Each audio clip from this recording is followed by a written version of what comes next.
Hello दोस्तों, कैसे हैं आप लोग। आई होप कि आप सब अच्छे होंगे और आपकी लाइफ अच्छी चल रही होगी। लेकिन आज मैं एक ऐसा टॉपिक लेके आई हूँ जो 2-4 दिन से बहुत ज़्यादा मन को परेशान कर रहा है। बहुत ही विचलित करने वाली चीज़ें सामने आ रही हैं। जैसा आप सबको पता है कि कश्मीर के पहलगाम में जो चीज़ें हुई हैं उनको दिमाग से निकालना मतलब बहुत ज़्यादा मुश्किल हो रहा है। बार बार वही न्यूज़ सामने आ रही है, बार बार वही चीख पुकार, वही रोना धोना, वही लोगों की लाशें नज़र आ रही हैं। और ये समझ नहीं आ रहा कि ये चीज़ें अचानक से कैसे हो गई, क्या हो गया। इस तरह का ये चीज़ें हुई हैं, ये फर्स्ट टाइम ये सब चीज़ें देखने में आ रही हैं कि इतना बड़ा और इतनी आसानी से वो ये सब करके निकल गए, इतने लोगों को मार के निकल गए। और वहाँ पे बच्चे भी थे, वहाँ पे उन्होंने हेड ऑफ़ द फैमिली को ही टारगेट किया और हिंदू को टारगेट किया। सबसे बड़ी बात कि उन्होंने जो वहाँ पे बताया जा रहा है, जैसे कि जो वहाँ पे चश्मदीद गवाह हैं जिन्होंने अपनी आँखों से सारी चीज़ें देखी हैं, कि उन्होंने पहले उनका धर्म पूछा, हिंदू अलग करने के लिए कहा, मुसलमानों को अलग होने के लिए कहा, और उसके बाद यहाँ तक कि उनकी पैंट तक उतरवा के उन्होंने चेक किया कि उनका खतना हो रखा है या नहीं। तो आप समझ सकते हैं कि किस लेवल तक उनके अंदर ये चीज़ें थी कि वो किस चीज़ को टारगेट कर रहे हैं। और वो आए और इतनी बड़ी तबाही करके निकल गए।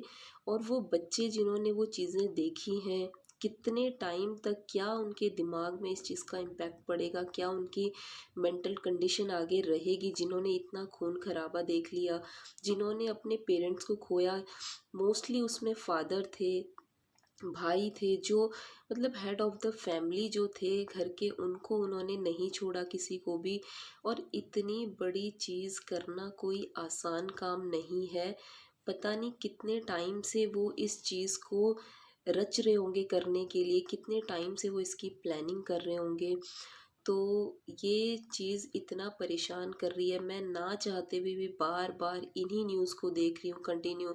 जो वहाँ पे लोग थे जिन्होंने अपनी आंखों से सब कुछ देखा है, बार बार उनके इंटरव्यूज़ देख रही हूँ।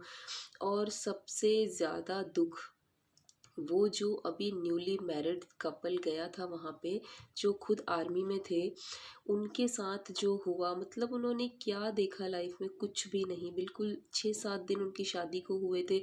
देखिए, चाहे किसी की शादी को 6 साल हुए हों या 6 दिन हुए हों, अगर कोई हमारी फैमिली से जाता है तो दुख सबके लिए बराबर है। तो वहाँ पे जो मंज़र अभी दिख रहा है, कि आप बताएं कि इसका क्या हल है। बार बार ना चाहते हुए भी हम ये कहते हैं कि करते हैं, हम उनको जवाब भी देते हैं मुंह तोड़, लेकिन बार बार वो वही चीज़ें रिपीट करते हैं। और जितने भी बेकसूर लोग हैं, बार बार उन्हीं को टारगेट किया जाता है, उनको मारा जाता है। कश्मीर में ज़्यादातर हिंदुओं के साथ, कश्मीर फाइल करके कुछ टाइम पहले एक मूवी आई थी, जब मैंने वो मूवी देखी थी कश्मीर फाइल, में इतना रोई थी उसको देख के। मतलब उसको देख के ना दिल अंदर से दहल गया था। और बीच बीच में मैं उसे स्टॉप करके देख रही थी, क्योंकि कंटिन्यू वो मूवी नहीं देखी जा रही थी। वहाँ पे मुझे फर्स्ट टाइम उस टाइम पता चला कि कश्मीर में ये हालात हैं और ऐसा वहाँ पे हिंदुओं के साथ होता है, क्योंकि मुझे आज तक नहीं पता था ये सब। जब वो मूवी फर्स्ट टाइम आई तो मुझे पता चला कि इस लेवल तक उनके साथ भेदभाव होता है, या इस लेवल तक उनको वहाँ पे इतना प्रताड़ित किया जाता है, उनको इतना परेशान किया जाता है। तो बस आज ये जो चीज़ें अभी चल रही हैं, जो कुछ वहाँ पे हुआ है, वो लोग देखिए वो क्या सोच के वहाँ गए थे और उनके साथ क्या हो गया। उनकी तो पूरी लाइफ तबाह हो गई। मतलब बच्चों के आगे, वाइफ के आगे, बहन के आगे, बेटी के आगे, मतलब उन्होंने ख़त्म कर दिया सब कुछ।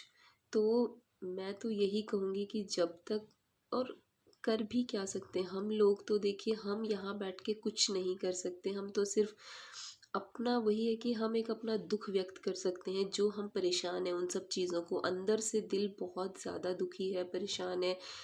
इवन मतलब मैं बार बार अपनी खुद की कंडीशन बता रही हूँ कि बार बार वही मैं सारा दिन मेरे हाथ में अगर मोबाइल जब भी मैं उठाती हूँ वही चीज़ देख रही हूँ, न्यूज़ वही चल रही है, बार बार उन्हीं के इंटरव्यूज देख रही हूँ कि इतना बड़ा तहलका, इतनी बड़ी तबाही मचा के वो लोग चुपचाप निकल गए।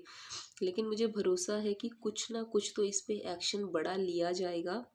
जो अभी न्यूज़ में थोड़ा बहुत चीज़ें सुनने में आ रही हैं, लेकिन ठीक है, आज उन्होंने ये सब किया, उस पे उनको रिएक्शन भी देखने को मिल जाएगा। लेकिन वो फिर से एक्शन लेंगे, फिर रिएक्शन होगा, यही बहुत सालों से चलता आ रहा है। तो इसका एक परमानेंट सोल्यूशन क्या है? ये चीज़ समझने वाली है कि क्या करें ऐसा कि जिससे वो लोग बार बार यहाँ आके इस तरह अटैक्स ना करें। क्या वो, क्यों वो इतना बार बार इस तरह ट्रेंड होके आते हैं और इतनी आसानी से वो इतने बड़े टूरिस्ट प्लेस पे जहाँ पे इतने लोग हैं, मतलब आप हिम्मत देख सकते हैं कि कितनी उनकी हिम्मत है कि वो वहाँ घुस के उन लोगों को मार के निकल गए और बहुत आराम से। तो बस अभी आज तो मेरी यही वीडियो है, मैं इतना ही कहना चाहूँगी कि बहुत ज़्यादा मैं दुखी हूँ इस न्यूज़ से और बार बार मैं उन्हीं चीज़ों को देख रही हूँ, समझ नहीं आ रहा। मतलब अंदर से ऐसा होता है कि क्या करें क्या करें, मतलब कहते हैं ना कि कुछ करना चाहते हैं लेकिन हाथ पैर हम मतलब टोटली बंधे हुए हैं, किसी कुछ नहीं कर सकते, हमारे हाथ में कुछ है ही नहीं इन चीज़ों के लिए। लेकिन अभी आगे मोदी जी के इंटरव्यू आ रहे हैं, वो वहाँ पहुँचे हुए हैं, अमित शाह पहुँचे हुए हैं, तो कुछ ना कुछ तो ज़रूर होगा और होना भी चाहिए। अगर इतना बड़ा कांड होने के बाद तो कोई चुप बैठेगा नहीं, ये चीज़ तो कंफर्म है और होना भी चाहिए। उन्हें बहुत बड़ा सबक मिलना चाहिए इस बार और मिलेगा ज़रूर। तो बस आज की मेरी इतनी ही वीडियो है और उन सभी के लिए बहुत ज़्यादा परेशानी है मन के अंदर, जो ये सब चीज़ें झेल के आए हैं, जो वो जो अपनों को वहाँ पे खो के आए हैं, जो मतलब छोटी छोटी खुशियों के लिए वहाँ गए थे, अपनी लाइफ के मोमेंट को वहाँ पे कैप्चर करने गए थे, इंजॉय करने गए थे, उन लोगों के साथ क्या हो गया ये समझना बहुत मुश्किल हो रहा है कि उनके साथ ऐसा हुआ है, हम अपने घरों में बैठे हैं, कुछ सालों बाद हम वहाँ जाएं, हमारे साथ ऐसा हो जाए या कोई कहीं भी जाए, तो मतलब हम तो फिर घर से बाहर निकलने से ही डर लगने लगेगा इंसान को, अगर ये चीज़ें हमारे साथ होती रहेंगी तो आप कमेंट में ज़रूर अपनी राय बताएं कि आप क्या चाहते हैं, इसका जवाब क्या होना चाहिए।